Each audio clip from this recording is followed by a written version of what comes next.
rockinguitarlessons.com. That's Y&T. This goes out to Brett. Brett 2. Now, you know, I listened to Y&T way back in the early 80s, before they actually were, like, famous. And, talk about guitar playing and singing. Dave Minichetti, very underrated guitar player. This dude is phenomenal because he can do it all.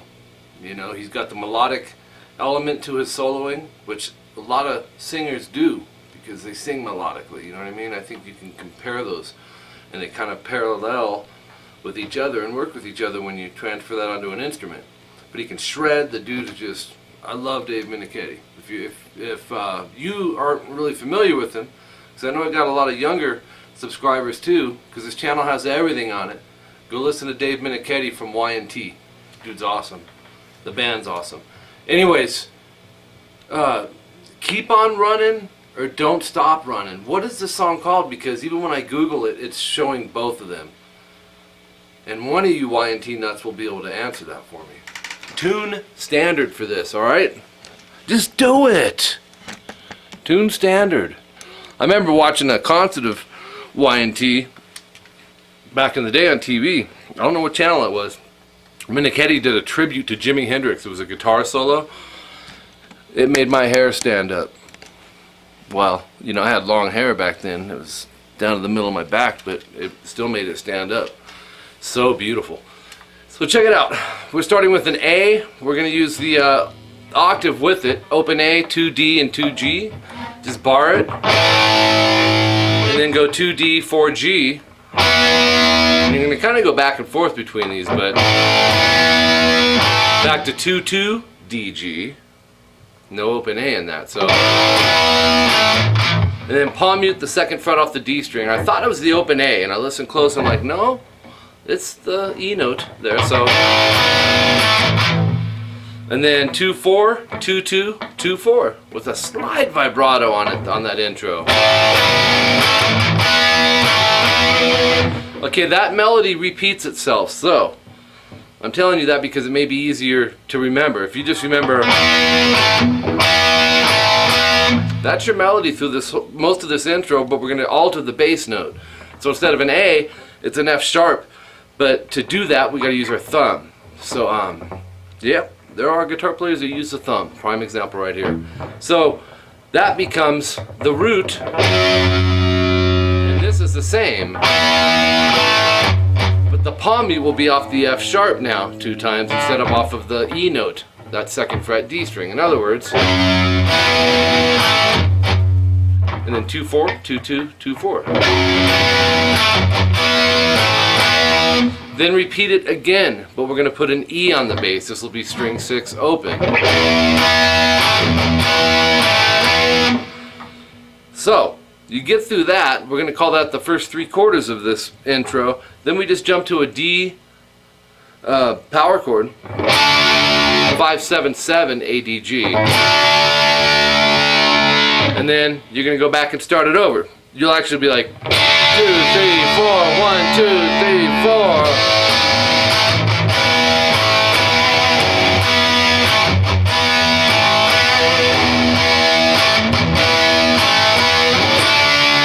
Okay, so, and I think behind it's just like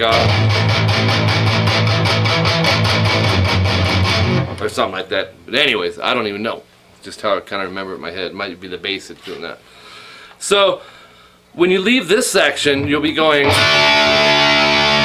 and you'll hear these scale notes. C, C, B, C, D, B. In other words, on the A string, 3, 3, 2, 3, 5, 2.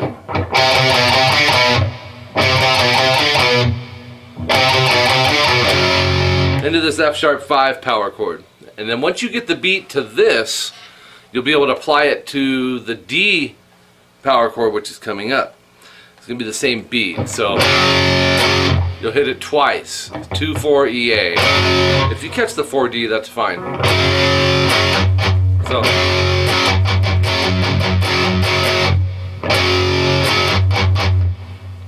and then 3 palm mutes off the F sharp. So chord, 3 more times there. So 1, 2, 3, 1, 2, 3. Chord again, and then palm mute the F sharp once, and then 2 power chords. So we have. Take that beat. Let me play it one more time, because if you don't have it, it's not going to be good. It's not going to be very good for you. If you're a drummer, just kidding. No, actually I'm not. Same exact thing. 5A, 7D, 7G. Now the palm mute will be off the root, which is 5th fret A string.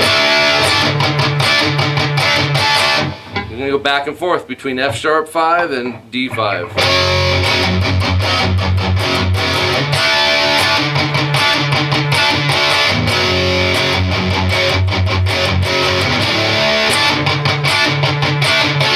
So it goes back and forth on that. Next part that comes in is E suspended to E major. Hit an open E, and then go 2, 2, 2 A, D, G with middle, third, and pinky. But put your index on 1 G. We're going to resolve this suspended to a major chord by lifting the pinky off. It'll go. And you can hit all of them, you know, in there. Maybe not the high E, but for the most part it's a full chord.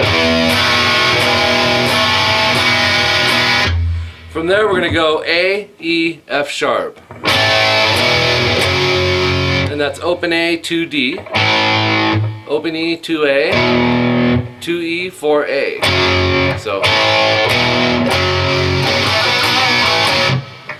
slash style riff here. Using some what's called double stops. 4/4 AD and bar all this stuff. Decide whether you want your pinky or your third there, but 2/2 on the. Hey, I said 2/2. 2/2. 4/4 DG pavor. Okay. Hit it again. Bend release. Now I want to point out something. When you do a bend release off of a bar and it's not your first finger, it's a little trickier. So what I want you to do is back it with a couple fingers. The placement doesn't matter. It's not like it's got to be right in that fret and that fret, because they're not doing anything but helping the third finger to strengthen that bend. I would go down and then back with it, but on the 2 middle strings it's kind of your call. You can go up, down, but keep that pressure digging into the wood on the neck. Alright, so then 2/2 and then 4/4 AD. 4/4 pavor. And then back to the E suspended part.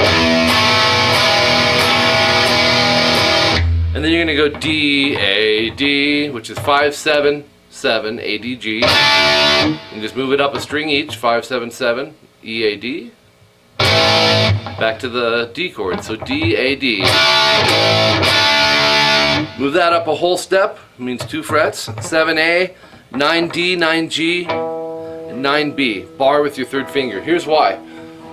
To me it sounds like it's going major, suspended, major, which you'd go, which would be all the strings except the low E and the high E. Drop your pinky to 10B and then lift it off again.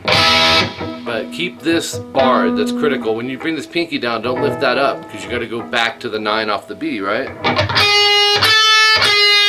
That's the melody within the chord. And then 2D, open D, 4A, 2A. So we have just scale notes. Okay, so it's an A major scale. So we have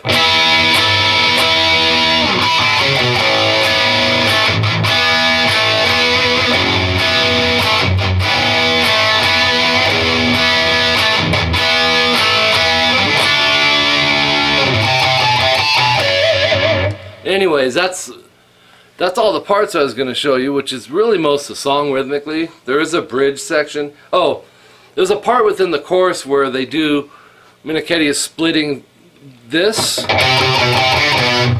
because that also leads into the verse, right? Like we found out earlier. Right?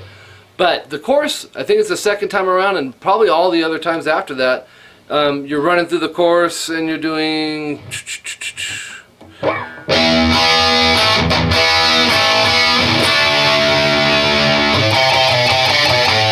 or you'll go back to the A power chord to start the chorus over.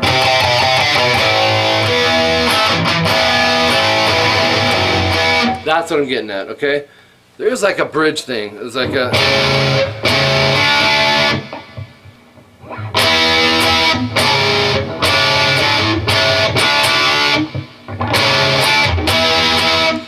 I'm forgetting the beat of it though.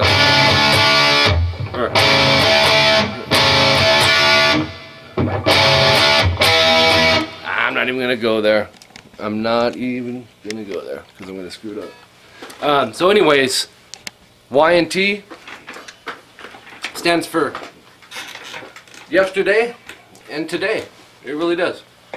You know, it's one of those things, man, that certain bands, if you were fortunate enough, in my opinion, to grow up in the 80s, man, and be influenced by this breed of guitar playing that was just so, you know, it had evolved from this 70s, which was great, you know, but music evolves, it just does. More of the classic rock sound, a lot of the pentatonics into this thing that happened, man, that I believe Eddie Van Halen started. And then a lot of, you know, music changed. It really just changed, and you started getting bands coming out, but really accomplished guitar players. And Dave Minichetti was one of those. And for those of you who know who he is, know exactly what I'm talking about. No joke, man. You'll hear me say stuff like this a lot about players, and every time I say it, I mean it. The dude is phenomenal. Underrated, in my opinion, too. So, break this stuff down, make sure everything's clear. I know we got the thumb being involved on some of these bass notes off of the chords. That's okay, it's good. You want to learn those things. Throw that into your bag of tricks. And but you know, I think the key is, you know, playing it clearly, and try, by doing that, you'll start to be able to bring the emotion and the feel into the song that needs to be there. But if you don't have it up here first, super comfortable, it's going to be hard to create the feel that needs to be there. Listen to rests and stuff too when you're playing this stuff, but really get all your notes clear and clean first, and build off of it like a puzzle, man. Before you know it, you'll have the whole thing. All right, I do teach really quick here on Skype, not just in the United States but around the world, and that's what I do outside of my free content here at youtube.com/rockinguitarlessons1, which I will always keep for you guys that can't afford lessons. And this channel is really about you guys. It's all styles, you guys that have been following me for a while. What is there, 91,000 subscribers, man. What a journey. You guys are awesome. But I try to put something for everybody, you know. It doesn't matter whether it's blues, country, classical, jazz, funk, R&B, Christian, metal, progressive, metalcore, thrash, I don't care. This channel's about you guys and becoming better players, and what better way than learning the songs that inspire you and the riffs that inspire you to want to play guitar in the first place. So that's what this channel's about. But if you want to take it the next level with private lessons with me on Skype, email me rockinguitarlessons@hotmail.com or mike@rockinguitarlessons.com, and I'll give you basically the lowdown on how it works. Or you can go to my website, rockinguitarlessons.com, and check out the Skype lessons section and read up on it. Basically, you pay for the lesson or you can pay for the month. Discount if you pay for the month, costs a little more if you pay per lesson. But the idea is you get a set day, set time each week or bi-weekly, 30 and 60-minute classes. We work on any and everything to take your playing to the next level. If you're too busy for that, I have a couple other options: CVT lessons and CT lessons. Custom video tablature and custom tablature lessons. You let me know what it is you want me to do, and rather me explain that here, while you're on my website, go read up on that. Or on this channel I have some tutorials. Basically they're very detailed, handwritten tabs, everything's thorough, subgrouped, time-stamped, and then scanned, sent to your email, and then I do a video lesson and upload that to the channel. Usually it's 2 or 3 videos. That's the CVT lessons. The CT lessons are, I just do transcriptions and handwrite the tabs and get whatever it is you want. It can be an intro, it can be intro and verse, intro and chorus, it could be the whole song with the tabs. And I really put the time in, I do trust my ear, and get these songs the way these bands are playing them for you. So, if you're interested, hit me up. Be sure to subscribe, request, comment, obviously, always welcome, share. You know, not Sunny, just share. You older cats will get it. Anyways, appreciate you guys. We'll talk to you guys real soon. Keep on running. Don't stop running. Which one is it, man? Which one?